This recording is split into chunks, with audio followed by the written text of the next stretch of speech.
The number of students falling behind in school is growing across the state and in eastern Washington. We know COVID hurts students' learning. The instability of the last nearly 2 years are reflected in test scores. Thanks for joining us. I'm Aaron Luna. And I'm Nia Wong. We now have numbers to show what's happening in our local schools. It's not a shock. We knew that there would be learning loss. Statewide, in English, the number of students on track fell about 12%. The scores are compared from numbers in the fall of 2021 to spring of 2019, which was the last time students took a state standardized test.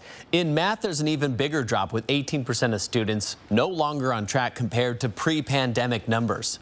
Elenee Dao gives us a look at local numbers and explains what districts are doing to try to bridge the gap because of COVID in the classroom.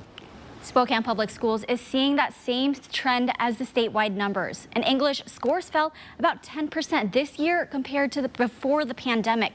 Math is even worse, dropping down 17 percentage points. While it may sound alarming, schools say parents shouldn't be that concerned. Spending time in here is the most important environment for students. Jacob Wyke says his 4 kids did not do well online. Because my kids could not focus to save their lives. Really struggled to finally have time to sit down and actually teach them everything that they needed to be taught that day. New test scores show how the pandemic hurt students' learning. In the Central Valley School District, math scores dropped 21%.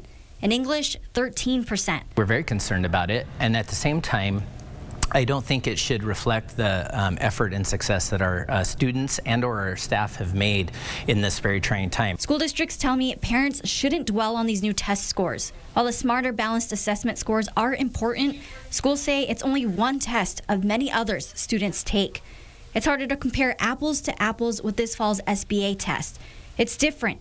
It was shorter than the normal one. The material they tested on was information they learned from the school year prior. Schools will look closely at the scores, but are looking at day-to-day assignments and tests to see where students are at. Seeing the results we're seeing, specifically on fall SBA, we kind of like to say, okay, but like let's look over here, for us at least, at the Lexi and Dreambox results to see what's happening with our students on a daily and weekly basis. We honestly use a lot of our local assessments to really drive the work of our committee in our district because it's more real-time data. To bridge the gap the pandemic caused, districts are looking at weekly assignment and test scores, making sure they're there for students on an individual basis and help them whenever they're in need. Scores are now available for many other districts across eastern Washington and the state. You can take a look for yourself for your district. Just find the story on KXLY.com. In studio, Elenee Dao, 4 News Now.